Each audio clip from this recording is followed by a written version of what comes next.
بسم اللہ الرحمن الرحیم.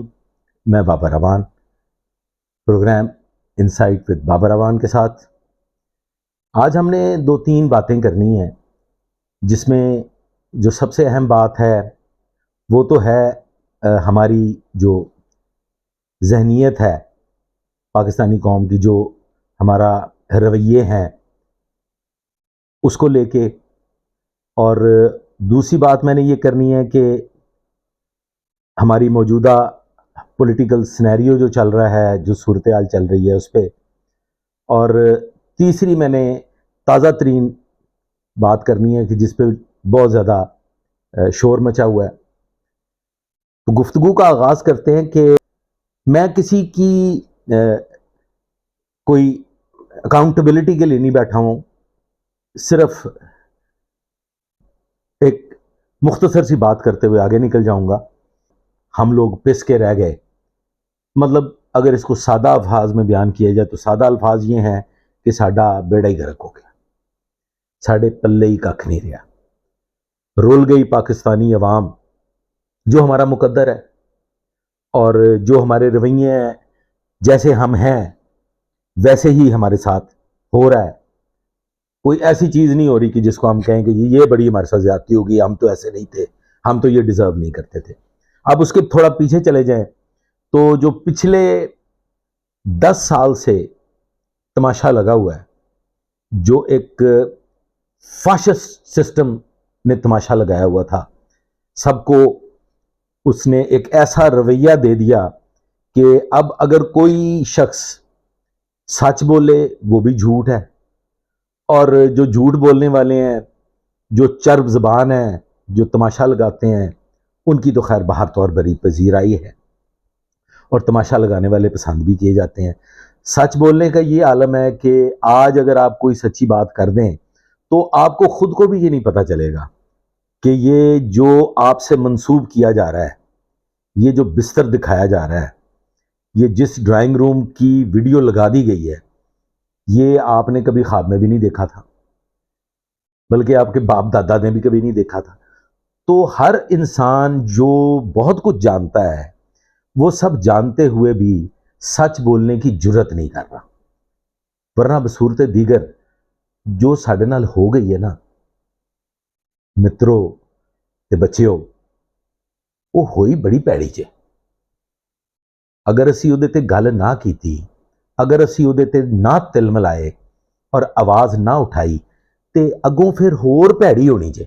لندن میں جو ہم نے تماشا لگایا، اس کی آپ یہ ذرا ویڈیو ملاحظہ کیجئے گا.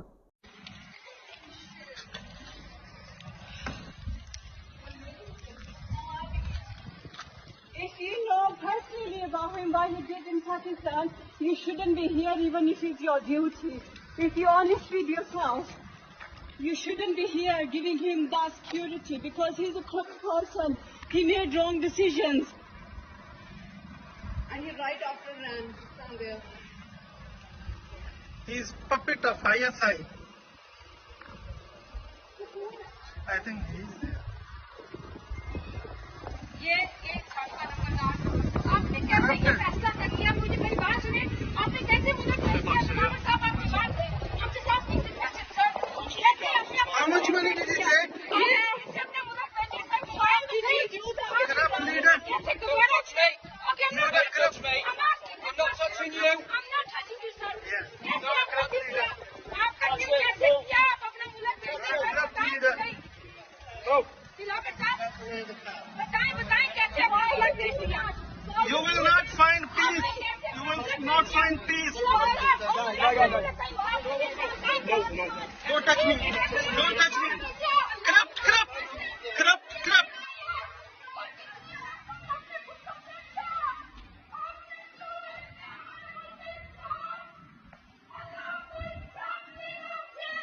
Honestly.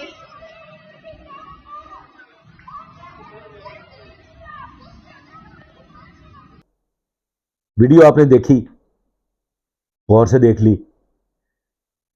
یہ بہترین احتجاج بھی کیا جا سکتا تھا اگر کوئی دل دکھی عوام، اگر دل دکھ گئے تھے اور بڑی تکلیف پہنچ گئی تھی فاضل جج کے فیصلے سے، تو کچھ لوگ جو کہ کچھ لوگ نہیں تھے، ایک مرد اور ایک عورت نے وہاں پہ طوفان بدتمیزی برپا کر دیا، اپنی اصل دکھا دی۔ وہاں پہ اگر چند لوگ ہوتے جن کے دل دکھے تھے، جنہیں تکلیف پہنچی تھی، تو وہ پلے کارڈز لے کے آپ نے بھی سنا، میں نے بھی سنا، سیکیورٹی اہلکار کہہ رہا ہے کہ جی آپ پیسفل پروٹیسٹ کے لیے جگہ ہے موجود، آپ وہاں کھڑے ہوں اور جا کے پیسفل پروٹیسٹ کریں۔ وہ لیکن اس کا جو رویہ تھا وہ یہ تھا کہ نہیں، میں نے تو اس کے گلے پڑنا ہے۔ اور کوئی مہذب معاشرہ اس چیز کی اجازت دیتا ہے کہ نہ آپ قانون دان، نہ آپ عدالت کا کیس سننے والے، نہ آپ نے اس کیس کے بارے میں کچھ جانا، نہ پوچھا کہ وہ ہے کیا، آپ احتجاج لے کے کھڑے ہو گئے، آپ نے تماشا برپا کر دیا۔ میں نے تو ایک دفعہ ایک شخص سے کہا تھا کہ ایسے کرتے ہیں کہ ہم ایک ایسی فورس بنا لیتے ہیں جس میں زیادہ لوگ نہیں ہوں، ایسے کوئی 15-20 لوگ ہائر کر لیں، 4-5 موٹر سائیکلیں ہونی چاہیے اور 2-3 گاڑیاں ہونی چاہیے، اور ہم ایک بزنس شروع کر لیتے ہیں، اور وہ بزنس یہ ہوگا کہ جدی واٹ لانی ہے، جدہ تماشا لانا ہے، اس کا ایک ہینڈسم اماؤنٹ اس سے لے کے تو اس کے مخالف فریق کے لیے 20 لوگ کٹھے ہوں۔ اب 20 لوگ ایک سڑک پہ جا رہے ہوں، آگے 5-6 موٹر سائیکلیں ہوں، پیچھے 2 گاڑیاں ہوں، سڑک بلاک کر کے، تو وہ 4000 کا مجمع بن جائے گا اور پورے شہر کی ٹریفک بلاک ہو جائے گی۔ بڑا آسان طریقہ ہے، تماشا لگانا بڑا آسان طریقہ ہے۔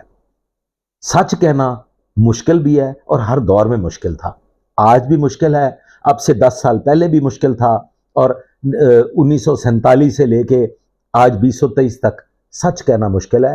بکواس کرنے کے لیے بڑے فورمز ہیں، آپ جتنا مرضی تماشا لگا سکتے ہیں۔ اب آ جاتے ہیں جی ہمارے رویے، ہماری ذہنیت۔ ہم لوگ بنیادی طور پہ ہیں جی لیگ پولنگ کرنے والے لوگ، اسی لتاں کھچنے ہیں۔ میری ریسنٹ پاسٹ میں مجھے بیرون ملک سے کچھ معاملات سے پالا پڑا، اور میں نے اس سلسلے میں بہت سے لوگوں سے رابطہ بھی قائم کیا۔ میری ایک ہندو سے بات ہوئی، بڑی ڈیٹیل ڈسکشن ہوئی، مجھے بڑی شرم آئی اس ہندو سے بات کر کے، کہ اس ہندو نے مجھے کہا کہ جی ہم لوگ یہاں بیرون ملک بیٹھے ہوئے ہیں، تو ہم نے اپنی نسلیں یہاں ٹرانسفر کر دی، ہم نے اتنا فیسیلیٹیٹ کیا ہے اپنی قوم کو، اور اتنی ان کی معاونت کی ہے کہ ہر دوسرے گھر سے کوئی نہ کوئی یورپ میں یا کینیڈا میں، مطلب ان ممالک میں جن کی اکانومی بڑی اچھی ہے، اسکینڈینیوینز میں، اور مطلب سارے وہ سیٹلڈ ہیں۔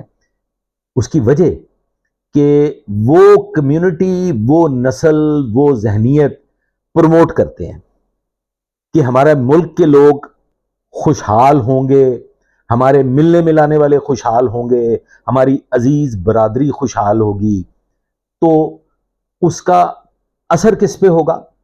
پوری قوم پہ اس کا اثر ہوگا، پورے ملک پہ اس کا اثر ہوگا۔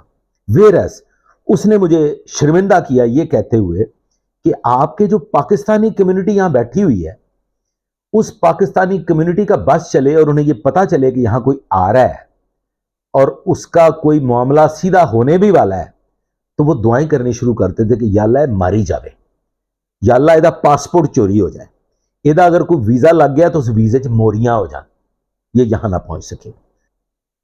اب بات کر لیتے ہیں، میں ذہنیت پہ بات کر رہا ہوں، شریکہ برادری پہ بات کروں گا، اور اس بات کو آپ نے بڑے غور سے سننا ہے۔ میں ایک شخص کو جانتا ہوں، وہ بھی کچھ چند ماہ پہلے اس کا یورپ جانا ہوا، بڑے اچھے ماحول میں وہ یورپ گیا، اور اس کو وہاں کوئی ضروری نہیں، بس ایسے ہی چند وجوہات کی بنا پہ اپنے چند ایک رشتہ داروں سے رابطہ قائم کرنا پڑا۔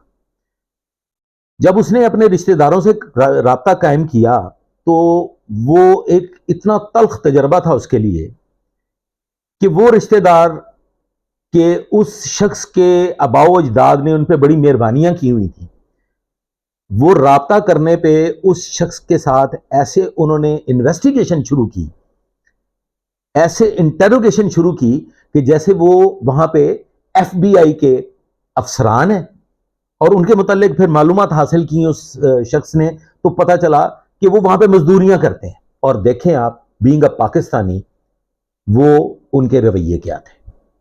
اب آ جاتے ہیں فیملی سسٹم پہ.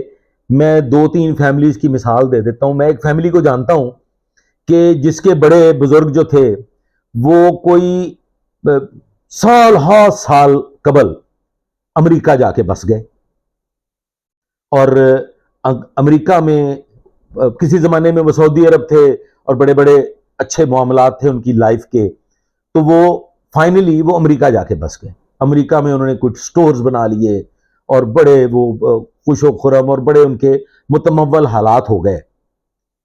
میں نے ان کو بڑے غور سے بڑے قریبی جا کے سٹڈی کیا. کوئی ایک فیملی ممبر انہوں نے رجسٹر نہیں کروایا جس کو وہ لے جاتے بیرون ملک. نہ اپنا کوئی بھتیجا, نہ کوئی بھانجا, نہ کوئی اور عزیز. کہ ہمارے پاکستانیوں کے رویے کچھ اس طرح سے ہوتے ہیں کہ ہم اگر کسی کو سپورٹ کر دیں گے تو وہ اگر کامیاب ہو گیا تو خرے ساڑھے دادے دی کمائی لٹ کے لے جائے گا. مطلب یہ ہمارے عمومی رویے جو دیکھنے میں آئے. میرے نزدیک شریکہ برادری میں جو سب سے بڑا شریک رشتہ ہے وہ اولین سطح پہ آپ کے سگے بہن بھائی ہوتے ہیں. اس کے بعد دوسرے نمبر پہ آتے ہیں باقی رشتہ دار. میں نے چونکہ 42 ایئرز پریکٹیکل لائف میں ہر ایک چیز کو بڑے غور سے دیکھا ہے. مطلب میں نے ہر جنریشن کو دیکھ لیا. بچے پیدا ہوتے, جوان ہوتے, پھر بڑھاپے کی طرف جاتے, اور پھر جو جوان تھے وہ بڑھاپے سے اگلے جہان کی طرف جاتے. تو میں نے ساری فیملیز کے ایشوز, ساری فیملیز کے معاملات اور ان کے مسائل کو بڑے غور سے سٹڈی کیا. تو دیکھنے میں آیا کہ جتنی بڑی دشمنی اور جتنا بڑا انکاؤنٹر شریکہ برادری میں آپ کو اپنی فیملی سے ہوتا ہے وہ باہر کا کوئی بندہ نہیں کر سکتا. اور فیملی بھی کون سی؟ جو آپ کی امیجیٹ فیملی ہوتی ہے. ریسنٹلی آپ دیکھ لیں وہ 2-3 شہروں میں ایسے واقعات ہو گئے, باپ قتل کر دیا. آپ اپنی تاریخ اٹھا کے دیکھ لیں, بیٹے نے باپ مروا دیا, باپ نے بیٹا مروا دیا. تو شریکہ برادری میں سب سے پہلا شریک اور دشمن آپ کی امیجیٹ فیملی ہوتی ہے. اور خوش قسمت وہ لوگ ہوتے ہیں کہ جن کو ایسے سرکمسٹانسز مل جائیں, ایسا ماحول مل جائے جسے وہ فالو کرتے ہوئے یا اللہ تعالیٰ کی طرف سے اللہ کی رسی ایسے تھام لیں کہ پھر وہ کسی طرف نہ بہک سکیں نہ بھٹک سکیں. بصورت دیگر 99.99% میں نے یہ دیکھا ہے کہ کوئی کسی کو, پاکستانی ذہنیت کی بات کر رہا ہوں, دوسرے کلچرز کو میں نے سٹڈی نہیں کیا. میں نے جس کلچر کو سٹڈی کیا ہے, جس کلچر کو قریب سے دیکھا ہے, وہ پاکستانی ہے. تو پاکستانی 99.99% کسی کو نہ اچھا کھاتا دیکھ سکتے ہیں, کسی کو نہ اچھا پہنتا دیکھ سکتے ہیں. اس کی مثال میں ایسے دے دیتا ہوں. میں ایسے چند پولیس افسران کو جانتا ہوں جو اپنی اول کی ملازمت سے بہت اچھا پہنتے تھے, بہت اچھا ان کا اوڑھنا بچھونا تھا, ان کی یونیفارم بڑی زبردست ہوا کرتی تھی. ہمارے ڈپارٹمنٹ نے ان کو کنجر بنا کے پیش کر دیا, جبکہ میری ذاتی سٹڈی کے مطابق وہ ایک نمبر بہترین لوگ تھے, بہترین خاندانی لوگ تھے. آج بھی چند ایک افسران ایسے ہیں جن کے پاس اچھی گاڑی ہے, انہوں نے اپنی اول زندگی میں بہت اچھے کاروبار کیے ہیں, وہ کاروباری فیملیز تھیں اور ان کے پاس پیسہ آیا, وہ اس کاروبار سے ان کے پاس پیسہ آیا, وہ اچھے کپڑے پہنتے ہیں, وہ اچھا کھاتے ہیں, وہ اچھا پیتے ہیں, لیکن ان کو ہمیشہ مخالفت کا اور لیگ پولنگ کا سامنا رہتا ہے. اسی طرح سے اب آ جاتے ہیں کہ ہمیں آئندہ آنے والے وقت میں کس تربیت کی ضرورت ہے اور ہم ان خرافات سے نکل سکیں گے یا نہیں نکل سکیں گے. تو محترم, ہم ان خرافات سے نہیں نکل سکیں گے, کیونکہ جو چیز آپ کی سرشت میں بحیثیت قوم داخل ہو جاتی ہے اس کا نکلنا مشکل ہو جاتا ہے. یہ تو ایسے ہے کہ اللہ تعالیٰ کی طرف سے کوئی رحمت نازل ہو جائے, اللہ تعالیٰ ہم پہ مہربان ہو جائے, ہمارے جو غلاظتیں ہم نے کی ہیں یا جو خباستیں ہم کر چکے ہیں یا جو ہماری گندی گھٹیا ذہنیت تھی، اس پہ اللہ اگر ہمیں معافی دے دے اور کوئی منو سلوا اترے تو شاید ہم بہتری کی طرف چلے جائیں۔ بصورت دیگر نہ ہم مل بیٹھیں گے، نہ ہم یونائٹڈ ہوں گے، نہ ہماری ایک سوچ ہوگی، اور نہ ہی ہم ایک سوچ کو لے کے آگے بڑھیں گے۔ گفتگو کے اختتام پہ میں آپ کو فوڈ فار تھاٹ دے رہا ہوں۔ آپ 10 فیملیز کو چن لیں، اس میں سے شارٹ لسٹ کر لیں 5 فیملیز۔ ان فیملیز کو اسٹڈی کریں جس خاندان میں اتفاق رائے ہوگا، وہ متفقہ فیصلوں سے، باہمی رضامندی سے ایک دوسرے کی مدد کرتے ہوئے آگے بڑھنے کی کوشش جس فیملی نے کی ہوگی وہ اوج ثریا پہ پہنچ گیا ہوگا۔ اور جو فیملیز ایز این انڈیویجول اگر کروڑ پتی بھی ہوں گے تو وہ آپ ان کو ٹگے ٹوکری دیکھیں گے۔ تو یہ فوڈ فار تھاٹ ہے جی، اس پہ آپ نے اسٹڈی کرنی ہے۔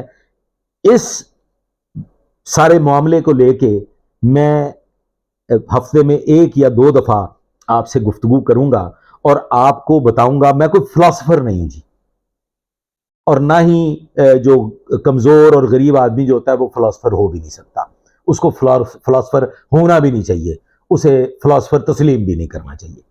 لیکن میں اپنے تجربات کی روشنی میں آپ کو گائیڈ کروں گا کہ آپ نے اپنے بچوں کو، خواہ آپ ارب پتی ہیں، خواہ آپ ایک مزدور ہیں، آپ ایک اسکول ٹیچر ہیں، آپ کسی بھی زندگی کے جس مرضی شعبہ سے اور جس مرضی کلاس سے تعلق رکھتے ہیں، آپ نے اپنے بچوں کو تربیت کیسے دینی ہے، اس پہ میں انشاءاللہ تعالی ہفتے میں 2 سیشنز کروں گا۔ اور میں اپنے 42 ایئرز آف ایکسپیرینس، جو میرا پولیس سروس کا ایکسپیرینس ہے، اس کی روشنی میں آپ کو بتاؤں گا کہ آپ اپنے بچوں کو ایک بہتر مستقبل اور ایک بہتر انسان کیسے بنا سکتے ہیں۔ آج تک کے لیے بس اتنا ہی۔ میرے ساتھ رہیے گا، دعا میں یاد رکھیے گا۔ اللہ حافظ۔